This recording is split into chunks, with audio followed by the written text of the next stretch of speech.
नमस्कार दोस्तों, शिक्षा मनोविज्ञान क्लास 1 में आपका स्वागत है। इसमें हम जैसे शिक्षा मनोविज्ञान की एकदम शुरुआत से शिक्षा क्या है, मनोविज्ञान क्या है, फिर मनोविज्ञान का अर्थ, उसकी परिभाषा यहाँ से नहीं करेंगे। यहाँ से क्या होता है, आप पढ़ते आ रहे हैं तो फिर बोरियत होती है। हम पहले टॉपिक लेंगे सीधा ही बाल विकास, ठीक है, और नोट्स के माध्यम से और ट्रिक के माध्यम से हम पढ़ेंगे। और जो इम्पोर्टेंट चीज़ें हैं जहाँ से परीक्षा में सीधे सीधे सवाल आ सकते हैं वो चीज़ें हम लेंगे।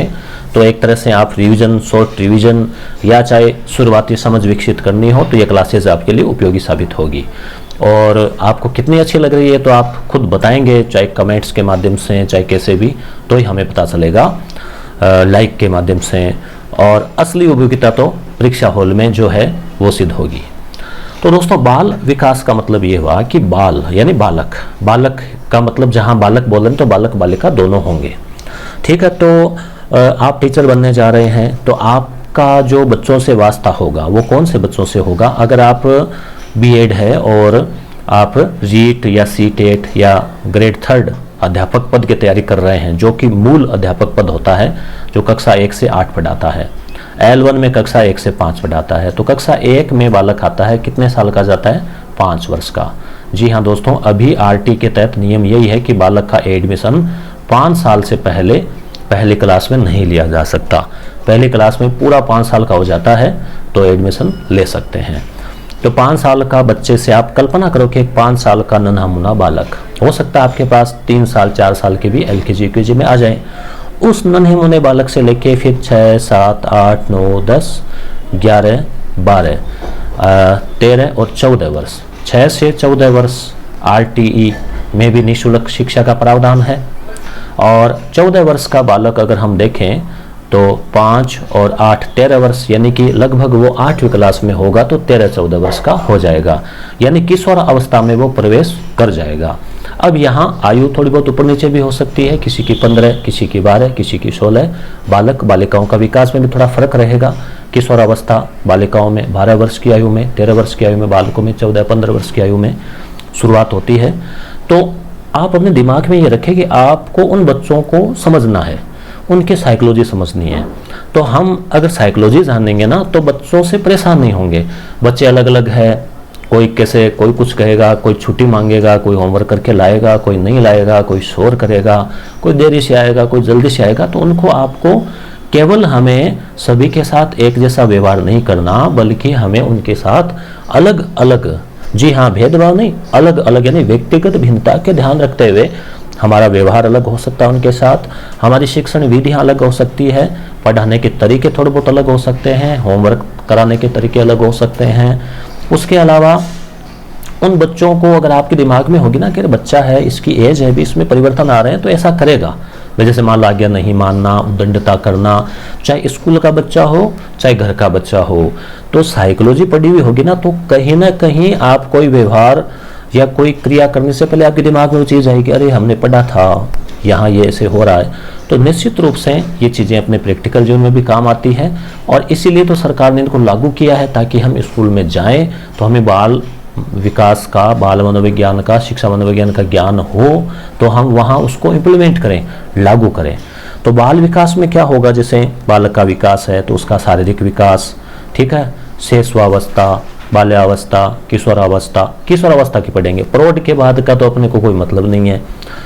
अब आप सेकंड ग्रेड या फर्स्ट ग्रेड दे रहे हैं तो सेकंड ग्रेड में भी आपके यही मनोविज्ञान है। फर्स्ट ग्रेड में थोड़ा सा चेंज है स्कूल लेक्चर में, उसमें किशोर जो है बालक, उसके कुछ टॉपिक जोड़े गए हैं कि किशोर जो बालक है उसका मनोविज्ञान किस प्रकार से, उनको कैसे हैंडल करना है।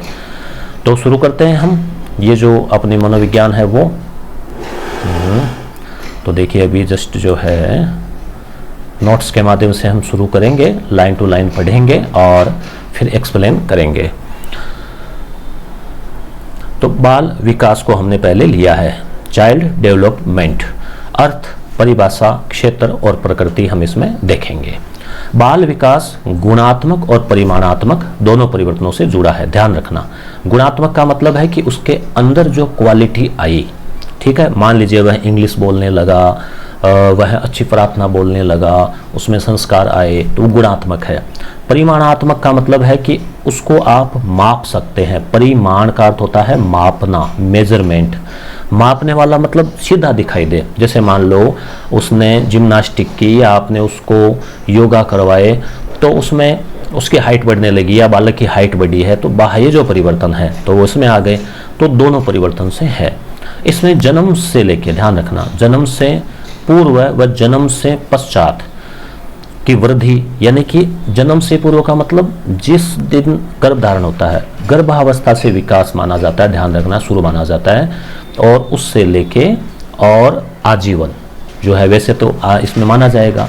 तो वृद्धि और विकास शामिल है। वृद्धि और विकास दो शब्द है ना, इनका भी फर्क हम देखेंगे। वृद्धि और विकास, वृद्धि यानी ग्रोथ और विकास यानी डेवलपमेंट। तो ये थोड़ा छोटा है, संकीर्ण अवधारणा है, और डेवलपमेंट जो है ये बड़ी अवधारणा है। मुख्यतः बाल विकास का संबंध गर्भावस्था से किशोरावस्था तक है। ये ध्यान रखना कि बाल विकास के नाम ही बालक है ना, फिर तो बालक थोड़ी रहेगा, फिर तो वयस्क बन जाएगा।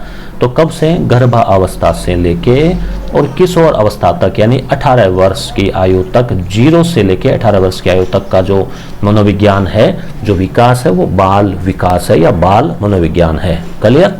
आगे व्यक्तित्व एवं व्यवहार में आने वाले परिवर्तनों का अध्ययन इसमें किया जाता है। यानी व्यक्तित्व के अंदर क्या क्या परिवर्तन आए, और व्यवहार में परिवर्तन। यहाँ व्यवहार में परिवर्तन एक हम बोलचाल में कहते हैं कि उसका व्यवहार बदल गया। मतलब मान लो सर्विस लगने के बाद या किसी 2 साल बाद मिलने के बाद, वो अलग चीज़ है।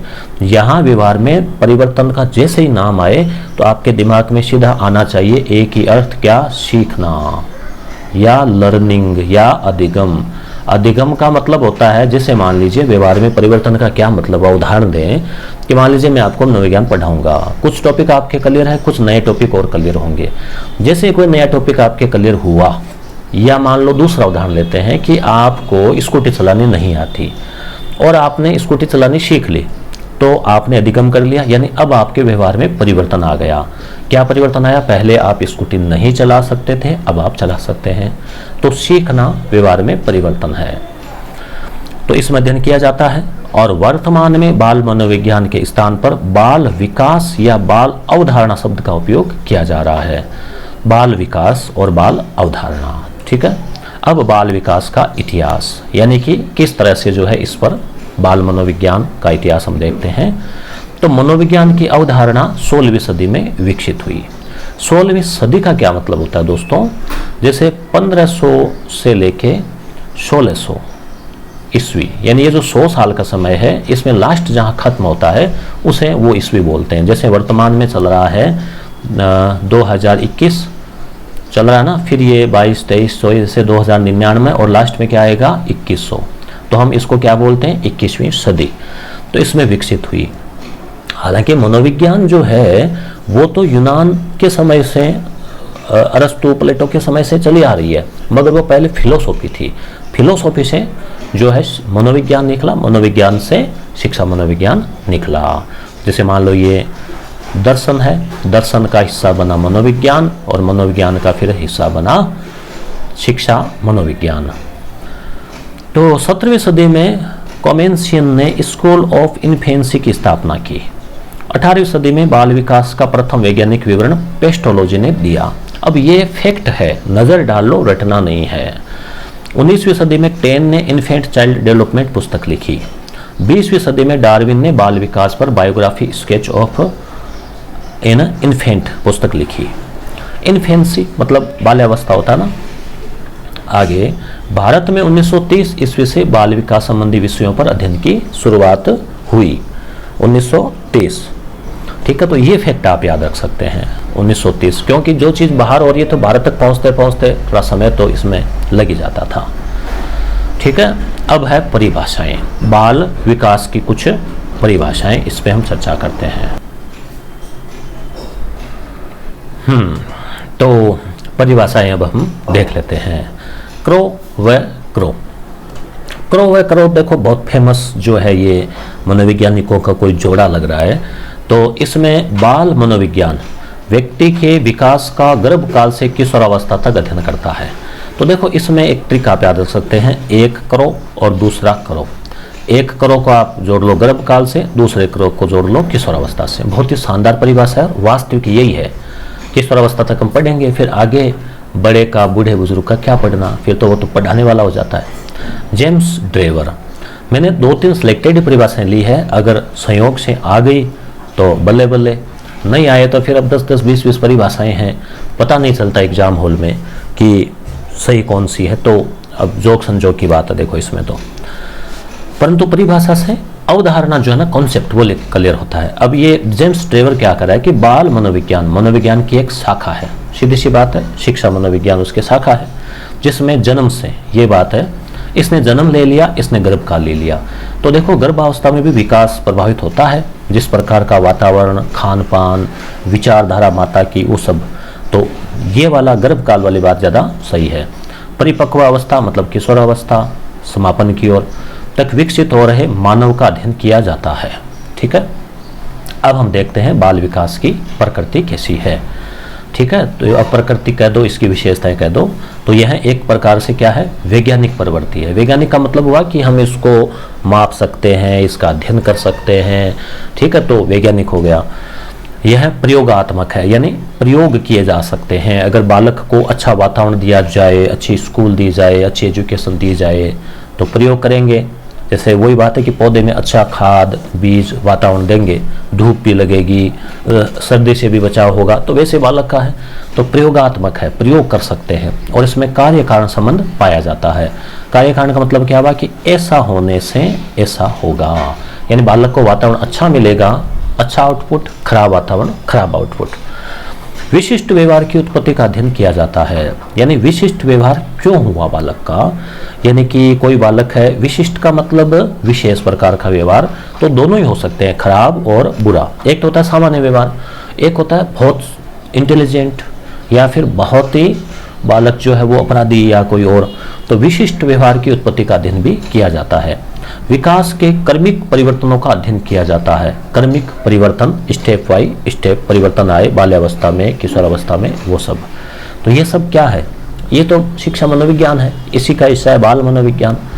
व्यक्तित्व उपागम के तहत व्यक्तिक भिन्नता का अध्ययन किया जाता है। व्यक्तिक भिन्नता का मतलब कि बालक और बालिका, इनमें भी कुछ डिफरेंसेस है विकास को लेकर, प्राकृतिक। उसके अलावा प्रत्येक बालक या बालिका में भी अलग अलग है। इस दुनिया में हम नॉर्मली कहते भी है ना कि 7 अरब लोग हैं, मगर कोई भी 2 एक जैसे नहीं है। 2 जुड़वा भाई या बहन में भी धीरे धीरे बड़े होते होते होते जब वो किशोर हो जाते हैं या वयस्क हो जाते हैं, तो उनमें कुछ डिफरेंसेस आ जाते हैं। हालांकि जुड़ाव में समानताएं होती है, मगर फिर भी डिफरेंसेस आ जाते हैं। तो जितनी भी दुनिया, उतने ही उनकी कला, या यानी हर व्यक्ति में कुछ ना कुछ स्पेशल।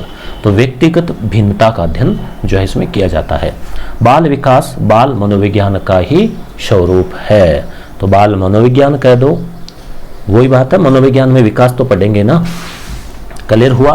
तो अब आपको ये पॉइंट याद नहीं करने, समझने हैं कि अच्छा हाँ ये ऐसा है, हाँ इसमें परिवर्तन देखते हैं, ये वैज्ञानिक प्रवृत्ति की है। व्यक्तिगत भिन्नता जो है एक अच्छी चीज़ है। व्यक्तिगत भिन्नता का मतलब ये नहीं कि भेदभाव, व्यक्तिगत भिन्नता का मतलब है कि हम अलग अलग बालकों के अनुसार उनको समझते हुए उनके साथ हम वैसा व्यवहार करेंगे, अपने व्यवहार में परिवर्तन लाएंगे। ये नहीं कि होशियार बच्चे के साथ भी वैसा ही व्यवहार और वैसा ही कमजोर के साथ, थोड़ा फर्क रहेगा। और यहाँ ये भी नहीं कि हम कटु व्यवहार करेंगे, मतलब हम उसको उस हिसाब से शिक्षण उपागम प्रस्तुत करेंगे ताकि वो भी सामान्य बालकों में शामिल हो। अब है बाल विकास का क्षेत्र, यानी इसमें क्या क्या चीज़ें आ जाती है। क्षेत्र का मतलब हुआ कि भाई जैसे मान लो क्षेत्र मतलब आपको कमरे में क्या क्या दिख रहा है, तो क्षेत्र हो गया ना। तो वैसे बाल विकास में हम क्या क्या देख लेते हैं, क्या क्या पढ़ लेते हैं। तो आधारभूत गतिशीलता का अध्ययन किया जाता है, जिसमें शारीरिक, मानसिक, ये गतिशीलता ना साइकोमोटर, शारीरिक उसकी एक्टिविटी, मानसिक एक्टिविटी, संवेदनात्मक, संवेगात्मक, संवेदना यानी कि समझना किसी चीज़ को, संवेग यानी इमोशंस, क्रोध, ठीक है, हास्य, पीड़ा, प्रेम, भूख, प्यास, ये संवेग आते हैं ना। सामाजिक, बालकों के साथ व्यवहार के साथ, नैतिक, ठीक है, गत्यात्मक, एक्टिविटी कैसी है, सुस्त है कि एक्टिव है, भाषा संबंधी कौशल विकास हुआ कि नहीं हुआ, तो ये सब चीज़ें इसमें आ जाती है। तो कुछ नहीं बचा, सब कुछ आ गया व्यक्तित्व विकास से जुड़ा हुआ। वातावरण का अध्ययन भी किया जाता है। क्यों? क्योंकि वातावरण का तो प्रभाव पड़ता ही है। घर का वातावरण अच्छा होगा, बालक पढ़ेगा। घर में आप देखते हैं ना कि जहाँ लोग सर्विस वाले होते हैं, पढ़े लिखे होते हैं, तो उनके बच्चे भी आराम से लगभग पढ़ लिख लेते हैं, लगभग। तो वातावरण का अध्ययन किया जाता है। वातावरण में जैसे मान लो सामाजिक वातावरण कैसा है, किस समाज से जुड़ाव रखता है, विद्यालय का उसको कैसा मिला, परिवार का कैसा वातावरण है, ये सब चीज़ें जो है, यहाँ टीचर सिग्नेचर बाकी है क्या, लो कर देते हैं, ठीक है। तो ये सब चीज़ें क्या है दोस्तों, ये सब चीज़ें जो है बाल विकास का क्षेत्र है, यानी बालक का संपूर्ण विकास प्लस वातावरण, और पूरी मनोविज्ञान इसी पे टिकी हुई है। वंशानुक्रम और वातावरण वो हम आगे पढ़ेंगे तो आपके सारी चीज़ें समझ में आएगी। आगे है मानसिक प्रक्रियाओं का अध्ययन, किसमें, बाल मनोविज्ञान में या बाल विकास में बालक की जो मानसिक क्रियाएं हैं, जैसे मेमोरी क्या है, ठीक है, वो स्मृति, अधिगम, चिंतन, साहचर्य, यानी किन चीज़ों को साथ लेके वो चल रहा है, याद कर रहा है, जो कोरिलेशन करते हैं ना, अधिगम, स्मृति, कल्पना, तनाव, समायोजन, ये सब चीज़ें, प्रेशर, दबाव, ठीक है, ये सब चीज़ें जो मानसिक जो घटनाएं घटती है उनका अध्ययन भी करते हैं। और ये सारा आता ही है, आगे टॉपिक में भी आएगा, समायोजन, चिंतन, सब है ये। व्यक्तिक भिन्नता का अध्ययन, यानी कि इसके प्रवर्तक मुख्यतः गोल्टन है। व्यक्तिक भिन्नता का मतलब प्रत्येक बालक कुछ न कुछ रूप से भिन्न होता है और वैरायटी लिए हुए होता है। सामाजिक अंतः क्रियाओं का अध्ययन, यानी समाज में जो अंतः क्रियाएं आपस में होती है बालक की, परिवार के साथ, पास पड़ोस के साथ, समाज के साथ, रिश्तेदारों के साथ, अंतः क्रिया का मतलब इंटरेक्शन, उनसे मिलना, उनसे कुछ सीखना, उनको सिखाना, लेन देन, अवलोकन, बंडूरा तो पूरा ही सामाजिक अधिगम को ही मानता है। व्यक्तित्व और मापन व मूल्यांकन का अध्ययन, यानी व्यक्तित्व का अध्ययन, व्यक्तित्व में ऊपर वाली सारी चीजें आ गई, मापन और मूल्यांकन भी इसमें आ जाते हैं कि भी हम बच्चों को पढ़ा रहे हैं, पढ़ा दिया, सिखा दिया, मूल्यांकन नहीं किया, मापन नहीं किया तो कैसे पता चलेगा। इसलिए हम आपको ये भी बताते हैं कि आप पहले पढ़ें, उसके बाद में ऑब्जेक्टिव का भी अभ्यास करें। और हम बता भी चुके हैं ना कि जीट के लिए हम यस गुरु ऐप के ऊपर मनोविज्ञान के लिए RBSC, NCERT और विभिन्न स्रोतों से करीब 1100 प्रश्नों, ऑब्जेक्टिव प्रश्नों का पूरा सेट जो है हम उपलब्ध करवाया। क्यों? मूल्यांकन के लिए। आप पढ़ते जा रहे हैं मगर कितना आ रहा है, कितना याद है, कितना सीखा, तो वो मूल्यांकन है। मापन और मूल्यांकन में भी वही अंतर है जो वृद्धि और विकास में है। तो ये सब चीज़ें आगे आएगी विस्तार से, उसमें हम पढ़ेंगे। असामान्य बालकों का अध्ययन, असामान्य का मतलब क्या हुआ, असामान्य नाम लेते ही सीधा दिमाग में नेगेटिव आते हैं कि जो शरारती बच्चे, कक्षा से भागने वाले बच्चे, फेल होने वाले बच्चे, बदमाश बच्चे, नहीं, असामान्य में दोनों आ जाते हैं, याद रखना। बस ये तो चीज़ें आपको थोड़ा सा आगे ले जाएगी, समझ विकसित होगी ना, तो 5-6% तो ऐसे आप हल कर देंगे जो आप समझ की वजह से कर देंगे। कॉन्सेप्ट क्लियर होगा ना तो ज़्यादा प्रश्न जो है सही होंगे। तो असामान्य बच्चे का मतलब हो गया प्रतिभावान भी हो गया, और जो कमज़ोर है या कोई विशेष समस्या वाला बालक है वो भी हो गया, तो उनका भी अध्ययन किया जाएगा। क्योंकि सामान्य बालक का तो कोई ज़्यादा है ही नहीं लफड़ा, या तो प्रतिभावान को हैंडल करना मुश्किल है, या फिर वो जो दूसरे टाइप के बच्चे हैं उनको हैंडल करना मुश्किल होता है, शरारती या वगैरह वगैरह। अब है बाल विकास की उपयोगिता, कि भाई ये क्या काम आएगा। अब उपयोगिता तो इसकी अथाह है। बाल विकास, एक तो उचित वातावरण। अब शिक्षक को पता है कि वातावरण की बहुत बड़ी भूमिका है, तो वह उचित वातावरण का निर्माण करेगा। उचित वातावरण का मतलब जैसे कक्ष है तो वहाँ पढ़ाई का माहौल, कुछ चार्ट वार्ट लगे हुए, अनुशासन, शांति, हर चीज़ का फर्क पड़ता है, ठीक है, चर्चाएं, तो उचित वातावरण, ठीक है। और इसी प्रकार के बीच बीच में कोई सफल बच्चों को बुलाया, या कोई स्कूल से जो बच्चे सफल हुए, कामयाब हुए, उनकी स्टोरी सुनाना, उनको बुलाना, ये चीज़ें वातावरण तैयार करती है। बालकों के विकास की गति को समझने में सहायक, कि बालक की विकास की गति है वो तेज है कि धीमी है, किस प्रकार से बाल्यावस्था में होता है, किस प्रकार से शैशवावस्था में विकास होता है, ये अगर समझ रखा है शिक्षक ने तो उसको दिक्कत नहीं होगी। फिर बालकों के व्यक्तित्व को समझने में उपयोगी, शिक्षण विधियों का चयन करना है मान लो, तो अब आपके सारी चीज़ समझ में आ गई, तो आप शिक्षण विधि भी चेंज करेंगे। आपको पता है कि केवल एक विधि से, व्याख्यान से तो बोर हो जाएंगे बालक। अब जैसे मान लीजिए मैं यहाँ साथ में फोटो भी लगा रहा हूँ, नोट्स भी है, पेन भी चल रहा है, कुछ एक्सप्लेन भी कर रहे हैं, ताकि आप जो है एक ही विधि न होके कुछ उसमें हल्का फुल्का चेंज। अब ये तो चलो ये अपने डिजिटल लर्निंग है ऑनलाइन, तो इसमें तो हर चीज़ पॉसिबल नहीं है, मगर बच्चों को चार्ट, मॉडल वगैरह आदि कुछ चीज़ें, सहायक सामग्री वगैरह दिखा के, और शिक्षा में उपयोगिता है इसका मनोविज्ञान की, निर्देशन और पूर्व कथन में सहायक। डायरेक्शन करना हो, निर्देशन करना। पूर्व कथन का क्या मतलब होता है? भविष्यवाणी करना। जैसे मान लीजिए आपको बाल विकास का पता है, तो आप अनुमान लगा सकते हैं कि ये बालक का इस गति से विकास हो रहा है, तीव्र गति से, तो निश्चित रूप से ये बालक तेज सीखेगा। तो आप पूर्व कथन या भविष्यवाणी भी कर सकते हैं किसी बालक के। ये नहीं कि हम ज्योतिषी बन गए, मगर एक संभावना व्यक्त कर सकते हैं। ठीक है, अब है बाल विकास के अध्ययन हेतु 3 विधियां। तो इसको हम अगली क्लास में पढ़ेंगे। आप जरूर बताएं कि आपको कक्षा कैसी लगी। धन्यवाद।